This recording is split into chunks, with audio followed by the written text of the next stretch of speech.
1777 সালে লুই বনার নামে এক ফরাসি যুবক বাংলায় প্রথম নীল চাষের প্রচলন করেন।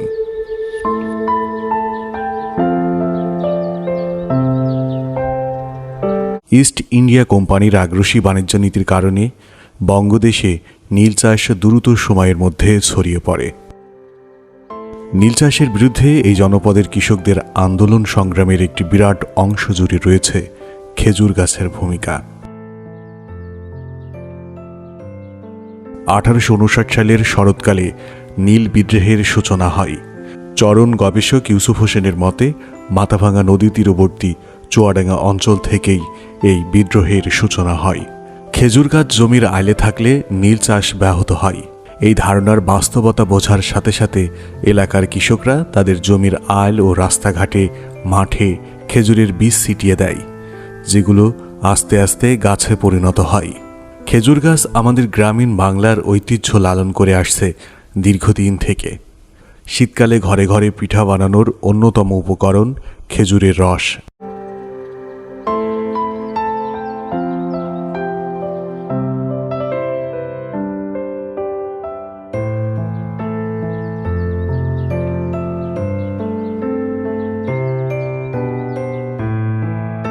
মানব সভ্যতার ইতিহাসে সুমিষ্ট ফল হিসাবে এর গ্রহণযোগ্যতা পাওয়ায় অনেক বছর পূর্ব থেকেই এর চাষাবাদ হয়ে আসছে।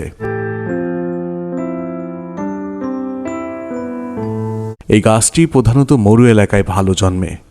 খেজুর গাছের ফলকে খেজুর রূপে আখ্যায়িত করা হয়। মাঝারি আকারের খেজুর গাছ হিসাবে খেজুর গাছের গড় উচ্চতা 15 মিটার থেকে 25 মিটার পর্যন্ত হয়ে থাকে। এর লম্বা পাতা রয়েছে যা পাখির পালকের আকৃতি বিশিষ্ট। দৈর্ঘ্যে পাতাগুলো 3 থেকে 5 মিটার পর্যন্ত হয়। পাতায় দৃশ্যমান পত্রদণ্ড রয়েছে। সুদীর্ঘ কাল থেকে বিশ্বের বিভিন্ন প্রান্তে, প্রধানত মধ্যপ্রাচ্য ও দক্ষিণ এশিয়ার কিছু অঞ্চলের জনসাধারণের কাছে প্রধান উপদীয় খাদ্য হিসাবে বিবেচিত হয়ে আসছে খেজুর।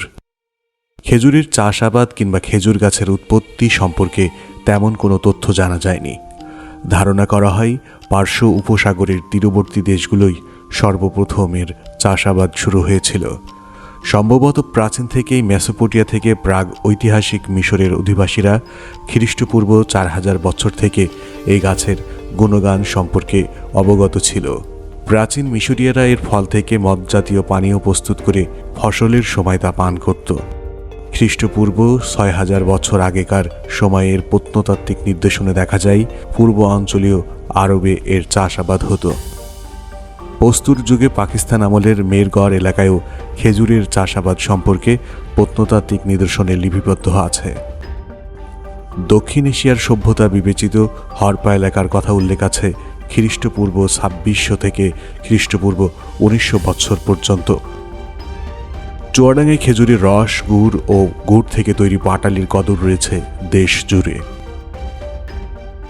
সাধারণত 4 বছর বয়স থেকে খেজুরের রস সংগ্রহ শুরু হয়। গাছ থেকে বিশেষ পদ্ধতিতে চেঁচে তা থেকে রস নামানো হয়। শীত আসার আগেই খেজুর গাছ থেকে রস সংগ্রহের জন্য শুরু হয়েছে প্রাথমিক প্রস্তুতি। এই প্রাথমিক প্রস্তুতি শেষেই শুরু হবে রস সংগ্রহ, আর সেই রস থেকে তৈরি হবে গুড় আর ললেন পাটালি।